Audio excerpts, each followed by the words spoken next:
Dans cette vidéo, on teste la nouvelle Droid en taille 3.5 en Aramidix sur une session bien costaud où on a des claques à plus de 40 nœuds et dans un contexte de wingfoil racing. Allez, let's go! Hello les gars du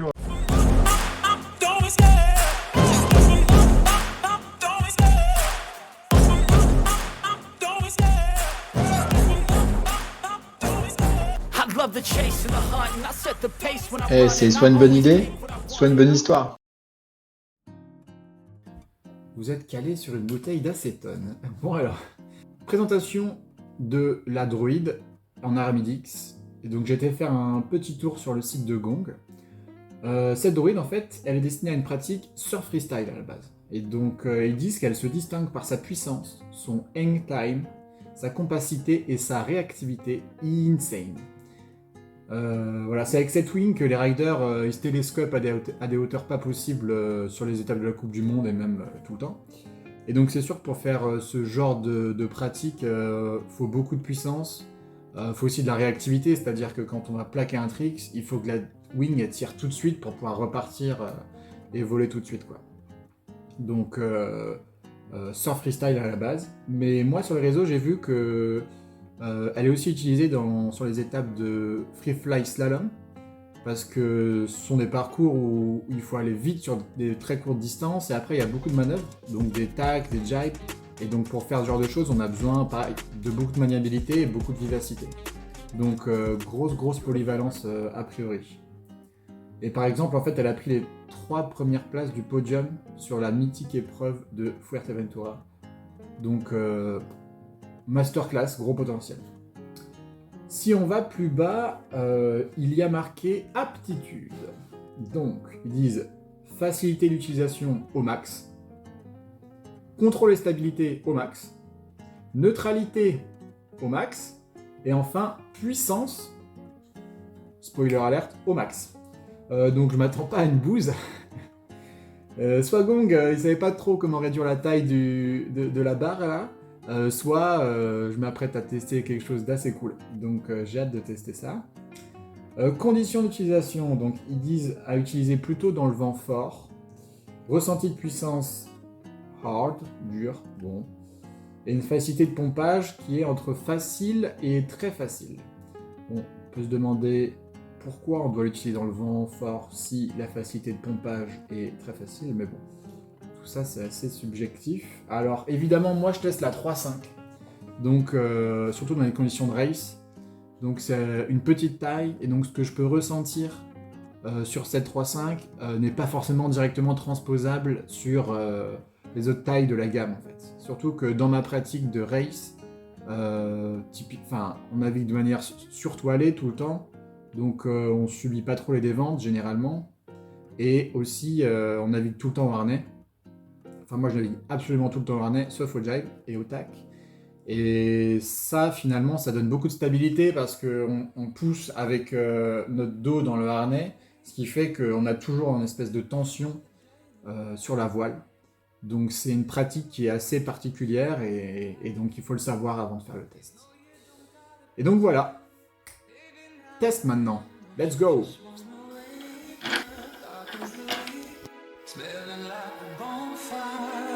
In the haze, if you're drunk on life, babe, I think it's great. But while in this world, I think I'll take my whiskey and leave my coffee bag in my bed at 3. You're too sweet for me. You're too sweet for me. I take my whiskey and leave my coffee bag. You're too sweet for me.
Les gars, je viens de tomber là-dessus. Regarde la position. Chuter, les gars, chuter, c'est un art. Et là, je le perfectionne celui-là. Franchement, man, la position du type, quoi. Pépite.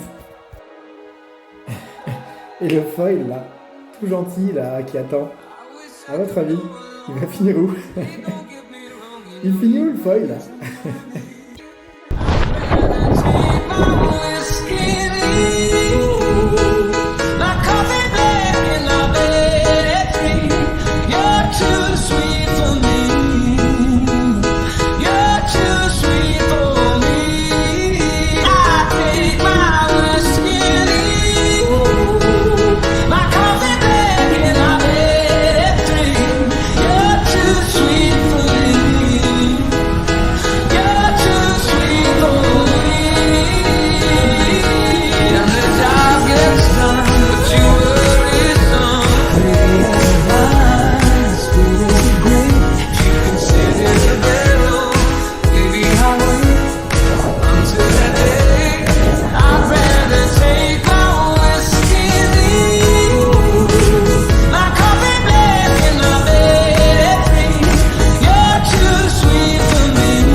Bon les riders, je vous fais un petit débrief à la maison parce que évidemment j'ai oublié de le faire sur la plage et du coup j'ai pris quelques petites notes.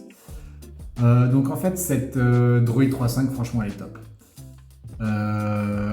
Ce qui m'a marqué au début c'est beaucoup de maniabilité et beaucoup de légèreté surtout. Et ça en fait c'est deux choses, ça engendre de la facilité parce qu'on déplace la voile comme on veut, les jibes sont faciles, elle n'a pas trop de mouvements parasites, ce qui peut être le cas par exemple sur les doubles pots. C'est-à-dire que quand on passe le lit du vent, la double pot peut des fois prendre presque à contre en fait. Avec le vent qu'elle crée, elle passe le lit du vent et on peut sentir que des fois elle perd l'appui du vent réel et clac, elle vient prendre un poil à contre. Ça, pas du tout avec la Droid.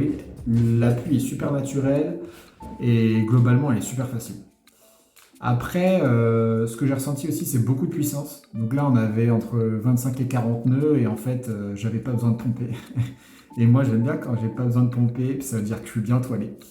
Donc, vous imaginez, je n'avais même pas besoin de pomper en 3.5. Donc, ça veut dire qu'elle, mine de rien, elle avait du coffre, quoi, cette voile.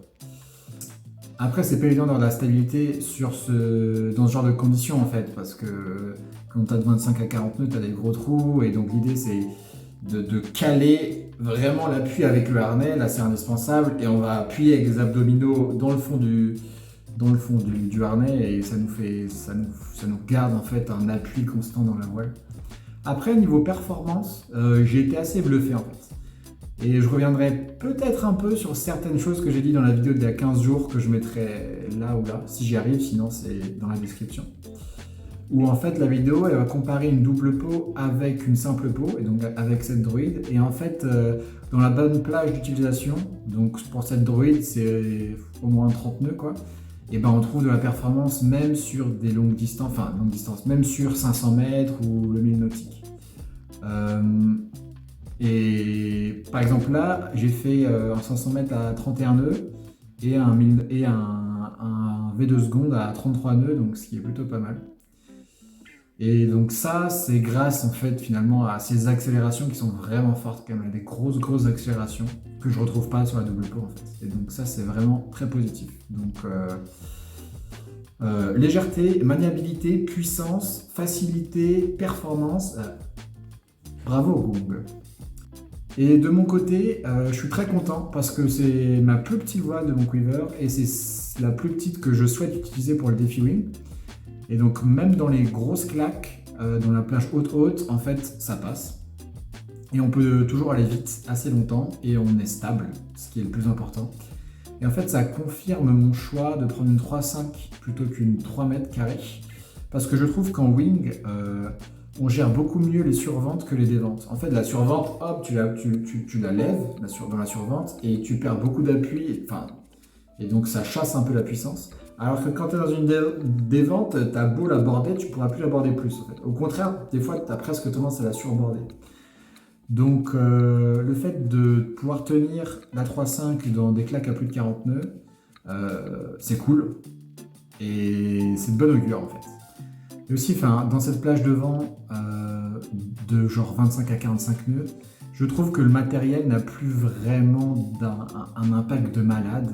Et donc, je suis pas vraiment convaincu par l'apport d'une double peau par rapport à une simple peau. Parce qu'en fait, quand tu navigues dans 35 nœuds moyens, tu as des trous à 22 nœuds et tu as des claques à 45. Ça va du simple au double. Donc, le fait d'avoir 30% de double peau en plus sur ta wing, qui fait genre 3 mètres carrés ou 3,5 mètres carrés, franchement, la différence est epsilonienne. Et finalement, c'est surtout l'expérience du rider et tes compétences en tant que rider qui rentrent en compte. Et en fait, le fait d'avoir 30% en plus de double peau sur ta wing, ça va pas changer grand-chose, quoi. Et finalement, c'est l'adéquation entre ta voile, l'appui que tu arrives à générer avec ta voile pour qu'il soit constant, ton flotteur, ton foil et ta position de foil, à quel point il est pied avant ou pas. Et c'est ça qui va te donner de la puissance et qui va te donner de la vitesse. C'est la stabilité que tu arrives à avoir. Alors ok, tu peux l'avoir avec une double peau, mais je trouve que tu l'as aussi largement avec une voile comme la Droid, par exemple. Donc bref, voilà le débrief. Il a peut-être été un peu long. Si vous êtes toujours là, tweetez ciao les riders. Et puis, parce que je vous dis ciao les riders, on se retrouve dans une prochaine vidéo. Et puis voilà. Allez, ciao les riders.